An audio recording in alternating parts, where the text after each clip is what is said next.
जी students, क्या हाल है? ठीक ठाक जी। आई होप सो कि लेक्चर्स ले रहे हैं और समझ भी आ रही है, और लेकिन आप फीडबैक नहीं दे रहे।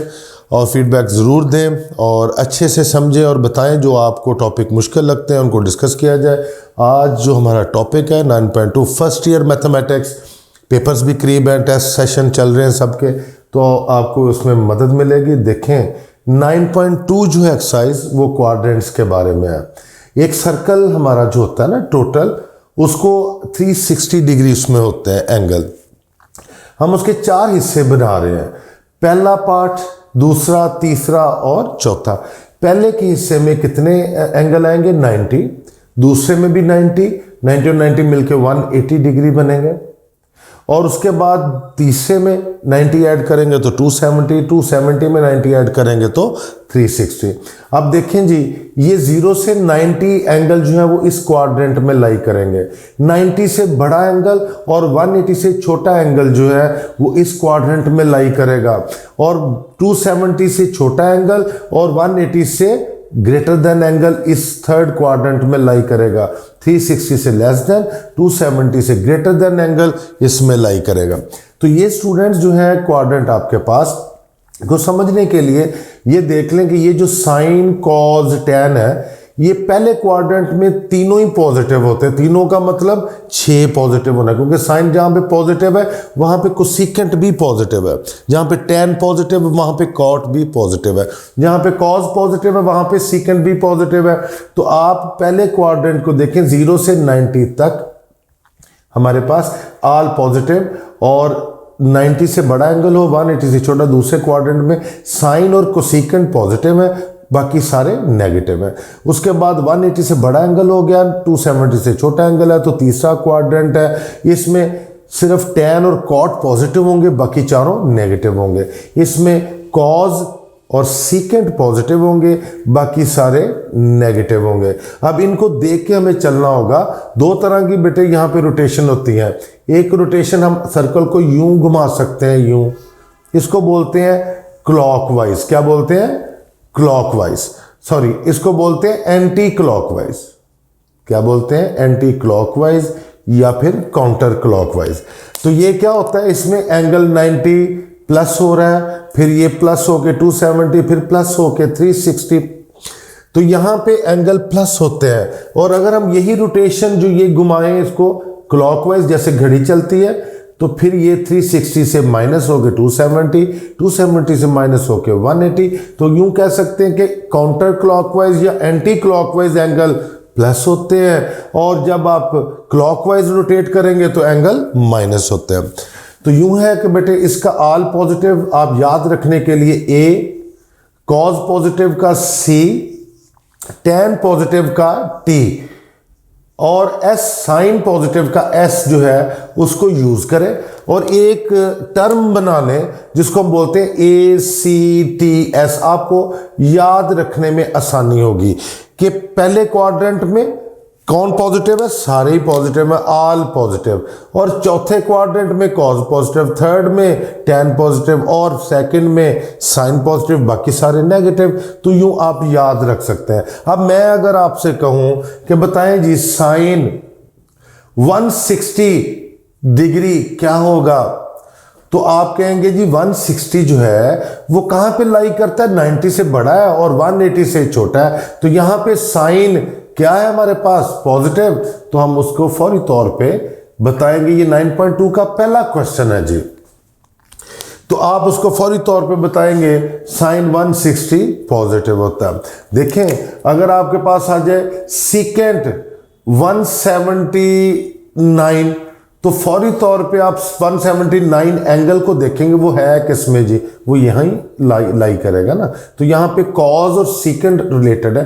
कॉज नेगेटिव है तो सीकेंट भी नेगेटिव होगा। अगर आपसे पूछा जाए कॉट 318, ये एंगल है हमारे पास डिग्री, और यहां पे बात याद रहे कि पाई की वैल्यू 180 होती है, तो 180 के हिसाब से 2 डिवाइड करेंगे तो 90 डिग्री बनेगा।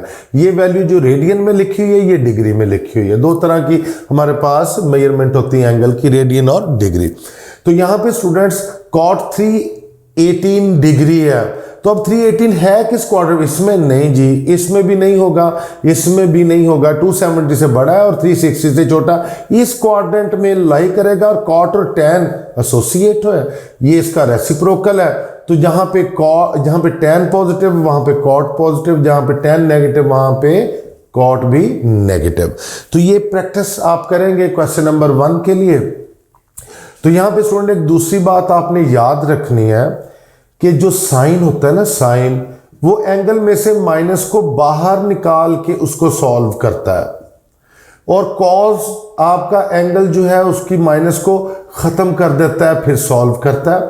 टैन जो है वो भी एंगल में से माइनस को बाहर निकाल देता है और फिर सॉल्व करता है।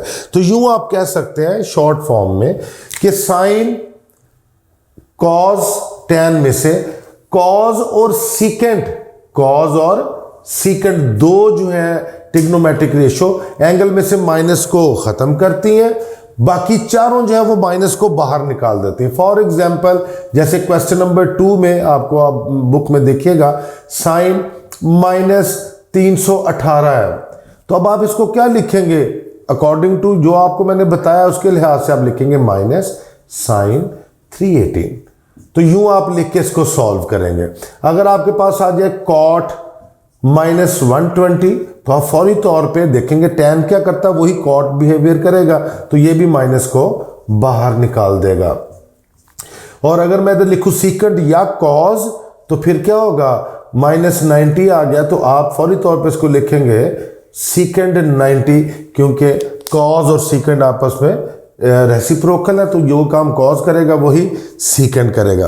तो ये स्टूडेंट जो है पहला और दूसरा क्वेश्चन करने के लिए ये आपको आसानी से जो है वो पता चल गया होगा सारा, क्वाड्रेंट क्या होते हैं, कहाँ पे कौन पॉजिटिव होता है और क्या क्या चीज़ें कैसे याद रखनी है। ठीक है, तो देखें जी, अब हम इसको लेके चलते हैं क्वेश्चन नंबर 3 की तरफ।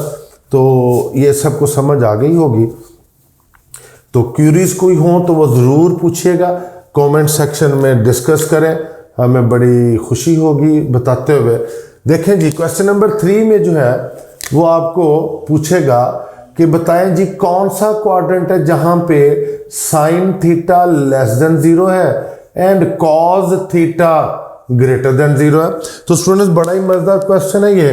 तो इसमें हम करते क्या है? इसमें हम ये करते हैं कि साइन थीटा <0 और कॉस थीटा <0 दोनों कंडीशंस कौन से क्वाड्रेंट में ट्रू हो रही है वो बतानी है हमने। <0 से मुराद क्या होता है? Negative value. <0 से मुराद क्या होता है? Positive value. तो अब कौन सा ऐसा क्वाड्रेंट है जिसमें साइन और कॉज दोनों ये डायरेक्शन पूरी कर रहे हैं कि साइन नेगेटिव है और कॉज पॉजिटिव है? इसमें साइन क्या है? नहीं, ये नहीं। यहां पे साइन पॉजिटिव है? नहीं। यहां पे साइन नेगेटिव है लेकिन कॉज भी नेगेटिव है। हमें कौन सा चाहिए? जहां पे साइन नेगेटिव हो और कॉज पॉजिटिव हो। तो ये कौन सा क्वाड्रेंट है? ये 4th क्वाड्रेंट है। ये आपके पास इसका आंसर 4th क्वाड्रेंट आ गया। ठीक है बेटे, तो इस तरह के कोई भी आ जाए वो आपसे कहे tan theta <0 and secant theta <0, कौन सा क्वाड्रेंट है जिसमें tan नेगेटिव है और कॉज या सीकेंट पॉजिटिव है? कौन सा क्वाड्रेंट है? ये भी 4th क्वाड्रेंट है। तो ये आपने अच्छी तरह से प्रैक्टिस कर लेनी है क्वेश्चन नंबर 3 की। तो देखें अब आपके पास आ गया जी क्वेश्चन नंबर 4। वो कहेगा कि साइन थीटा जो है वो 12/13 है और ये जो एंगल है ना थीटा, ये फर्स्ट क्वाड्रेंट में है। मतलब वो कहेगा arm of the angle lie in first quadrant. तो आप बाकी के मतलब आप बाकी कौन से हैं? कॉज है, टैन है, सीकेंट है और कोसीकेंट है और कॉट है। ये मालूम कर दें, एक वो आपको देगा और बाकी 5 आपको मालूम करने होंगे। तो स्टूडेंट अच्छी तरह से समझ लें, वो साथ में क्वाड्रेंट भी बता रहा है। तो मैं आपको मतलब थोड़ी सी जगह की शॉर्टेज है, उस हिसाब से आपको समझाने की कोशिश करता हूँ। ये मेरे पास एक राइट ट्राइंगल है, क्योंकि आपको पता है कि ये ट्रिग्नोमेट्रिक रेशियोज जो हैं वो राइट ट्राइंगल को डील करती हैं, क्योंकि 90 होगा तो ही ये डील करेंगी। और ये हमने इसका थीटा एंगल बना लिया और ये 90 है हमारे पास, ठीक है। देखें अब हमारे पास ये परपेंडिकुलर होता है और ये हाइपोटेन्यूस होता है। अच्छा, अब मैं परपेंडिकुलर की जगह परपेंडिकुलर लिखता हूँ और हाइपोटेन्यूस की जगह हाइपोटेन्यूस लिखता हूँ। ये पहला क्वाड्रेंट है स्टूडेंट्स, पहला क्वाड्रेंट, ये पहला क्वाड्रेंट, ठीक है। तो पहले क्वाड्रेंट में हमने ये फिगर बनाई है, तो ये एक्स भी पॉजिटिव है और ये जो वाई वाली डायरेक्शन है वो भी पॉजिटिव है, तो इसमें कोई भी वैल्यू नेगेटिव नहीं होगी। बेस हमारे पास नहीं है, वो हमने मालूम करनी है। तो ये हम सबको पता है कि हाइपोटेन्यूस का square is equal to perpendicular square plus base का स्क्वायर। तो यहाँ पे हाइपोटेन्यूस कितना है हमारे पास 13, परपेंडिकुलर कितना है 12 और बेस हमें मालूम करनी है। तो स्टूडेंट्स यहाँ पे 169 आ जाएगा, 144 और ये बेस का स्क्वायर, 169 माइनस 144 बेस स्क्वायर और ये आपके पास 25 बेस स्क्वायर, अंडर रूट लेने के बाद आपके पास बेस की वैल्यू क्या आ जाएगी 5 आ जाएगी, और प्लस या माइनस इसके साथ लिखना है कि नहीं ये लाइन डिसाइड करेगी। एक्स की पॉजिटिव लाइन है तो यहाँ पे पॉजिटिव वाई जो है वो लिखा जाएगा। तो अब आप आसानी से बता सकते हैं, क्योंकि कॉज आपको पता है बेस ओवर हाइपोटेन्यूस होता है, टैन आपको पता है परपेंडिकुलर ओवर बेस होता है, सीकेंट कॉज का उलट होता है और कोसिकेंट साइन का उलट होता है, और कॉड जो है वो टैन का उलट होता है। तो अब आप इनकी वैल्यूज लिख दें, बेस की जगह बेस की वैल्यू लिखें बेटे 5/13, परपेंडिकुलर की जगह परपेंडिकुलर की वैल्यू लिखें और बेस की जगह बेस की। हाइपोटेन्यूस कितना है 13 और बेस कितनी है 5, हाइपोटेन्यूस कितना है 13 और परपेंडिकुलर कितना है 12 और बेस कितनी है हमारे पास 5 और परपेंडिकुलर कितना है 12। तो ये हमारे पास आंसर निकल आए जो उसको रिक्वायर्ड थे। वो कहता था find the remaining trigonometric functions if sine theta is equal to 12/13 and theta lie in the first quadrant. तो आई होप सो कि ये क्वेश्चन आपको भरपूर समझ आया होगा और इसको आपने प्रैक्टिस में भी ले आना है और बाकी भी क्यूरीज आपने करनी है। जी स्टूडेंट्स, बात ज़रा गौर से सुनने वाली है। अब वो tan थीटा आपको देता है -1/3 अंडर रूट। आपने माइनस को अभी कंसीडर नहीं करना, अभी आपने सिर्फ देखना है कि ये माइनस इसलिए कि tan माइनस है। अब देखें tan माइनस कहाँ कहाँ पे है। एक तो tan जो है वो माइनस है सेकंड क्वाड्रेंट में, एक tan माइनस है फोर्थ क्वाड्रेंट में। तो अब आपको वो साथ में डायरेक्शन देता है and terminal arm of the angle not in second quadrant. Second quadrant में आपने कंसीडर नहीं करना इसको, तो इसका मतलब ये तो खत्म हो गई ना कहानी। फिर क्या रह गई, फोर्थ क्वाड्रेंट है जिसमें tan नेगेटिव है। तो फिर हम फोर्थ क्वाड्रेंट में एक ट्राइंगल बनाएंगे जिसमें थीटा लाई करता है। क्लियर ये बात जी? ये बच्चों को बड़ी मिसअंडरस्टैंडिंग होती है, बड़ा प्रॉब्लम होता है इस बारे में। तो ये जो माइनस है हमारे पास, ये आपको बताएगी कि मैं कहाँ आऊंगी, अभी आपने कहीं पे नहीं लिखनी। अब आपको पता होना चाहिए tan क्या होता है, परपेंडिकुलर ओवर बेस। ऊपर 1 जो है वो परपेंडिकुलर है और 3 जो है वो बेस है। अब आप मुझे बताएं, आप बताएं कि ये x पॉजिटिव है, इसके ऊपर कोई भी आएगी वैल्यू तो वो पॉजिटिव होगी। ये x नेगेटिव है, इसके ऊपर कोई भी वैल्यू आएगी या इसकी तरफ आएगी, इसकी डायरेक्शन में आएगी, उसके साथ नेगेटिव आएगा। ये y पॉजिटिव है, इसके ऊपर या इसकी तरफ कोई वैल्यू लिखी जाएगी तो वो पॉजिटिव होगी। ये y नेगेटिव है, इसकी तरफ या इसके ऊपर कोई वैल्यू आएगी तो वो नेगेटिव लिखा जाएगा। इसलिए इस परपेंडिकुलर के साथ नेगेटिव आएगा क्योंकि इसकी डायरेक्शन किस तरफ है, y डैश की तरफ। तो अब ये है कि आपको पता चल गया कि ये माइनस जो है वो किसके साथ है, आपके 1 के साथ है। क्लियर? अब हमें हाइपोटेन्यूस मालूम करना, और हाइपोटेन्यूस नेवर बी नेगेटिव, ये कभी भी नेगेटिव नहीं होगा। नेगेटिव होगा या तो परपेंडिकुलर या फिर बेस आपकी। क्लियर? तो अब आप देखें हाइपोटेन्यूस कैसे मालूम करना है, आपको पता है फॉर्मूले का बड़ी अच्छी तरह से। Hypotenuse square is equal to perpendicular square plus base square. तो फॉर्मूला यूज करें, तो हाइपोटेनस तो मालूम करना है, परपेंडिकुलर का स्क्वायर लेंगे -1 का स्क्वायर, बेस का स्क्वायर लेंगे 3 होल का स्क्वायर। तो मेरा स्टूडेंट्स जो हैं वो अच्छी तरह इस बात को समझ चुके होंगे। ये 4 दोनों तरफ रेडिकल साइन अप्लाई करने से आपके पास हाइपोटेनस जो है वो कैलकुलेट हो गया, +-2 नहीं, सिर्फ 2, और ये हाइपोटेनस है, और हाइपोटेनस नेवर बी नेगेटिव। तो ये आपके पास हाइपोटेनस आ गया। अब आप जो मर्जी मालूम कर सकते हैं। साइन थीटा क्या होगा? Perpendicular over hypotenuse. तो आप चेक करें स्टूडेंट्स, साइन भी चौथे क्वाड्रेंट में नेगेटिव होता है, तो इसकी वैल्यू ऑटोमेटिकली नेगेटिव कैलकुलेट हुई है। उसके बाद कॉस थीटा क्या होता है? Base over hypotenuse. तो आप चेक करें, चौथे क्वाड्रेंट में, फोर्थ क्वाड्रेंट में कॉस पॉजिटिव होता है, तो उसकी वैल्यू पॉजिटिव ही कैलकुलेट हुई है। और उसके बाद आपके पास जो है कोसेकेंट, वो साइन का उलट होता है। रेसिप्रोकल इसको उल्टा दे, -2/1 करेंगे तो -2 आ जाएगा। सीकेंट का कॉस का उलट होता है, तो इसको 2/3 उसके बाद आपके पास आ गया जी कॉट, तो वो टैन का उलट होता है, तो उसकी वैल्यू क्या निकली? -3 क्योंकि -3/1 हो जाएगा। तो ये आपके पास उसका सोल्यूशन है जी। स्टूडेंट्स अब नेक्स्ट क्वेश्चन नंबर 6 है, और बड़ा ही इंपॉर्टेंट क्वेश्चन है। 7 और 8 आपने खुद करने हैं। उनमें से अगर कोई क्वेश्चन नहीं होगा तो वो कमेंट सेक्शन में बता दें, मैं समझा दूंगा। लेकिन अब यहाँ पे देखें, ये टोटल हट के क्वेश्चन है।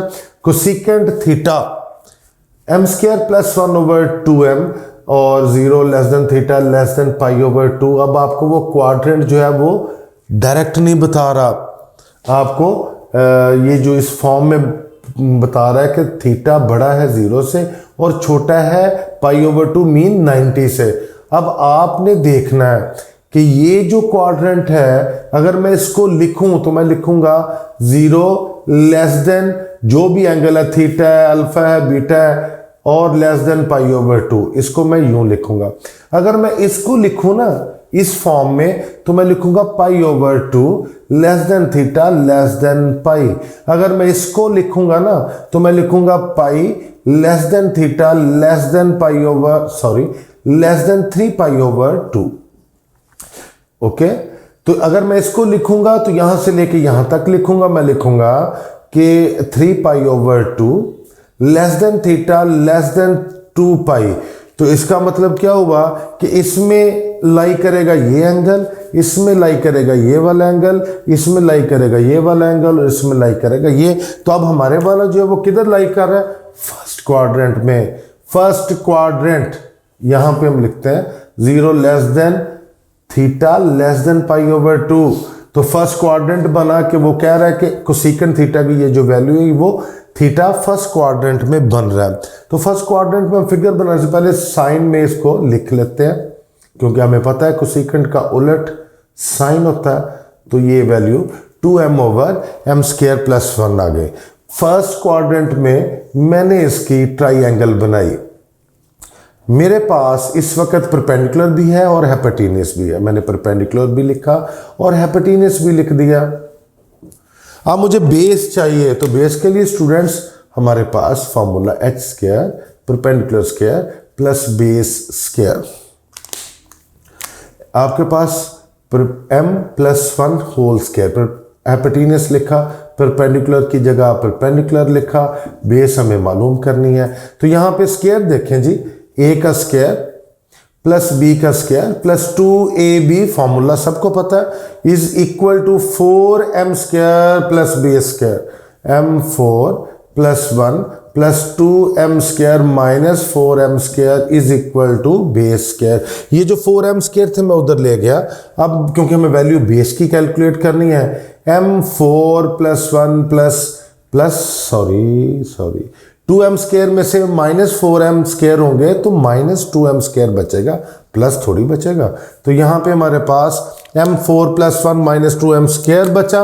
अब इसको हम लिखेंगे m² - 1 होल का स्क्वायर। चेक करें इसको, अगर आप दोबारा से फार्मूले के साथ खोलेंगे तो आपके पास ये टर्म बनेगी।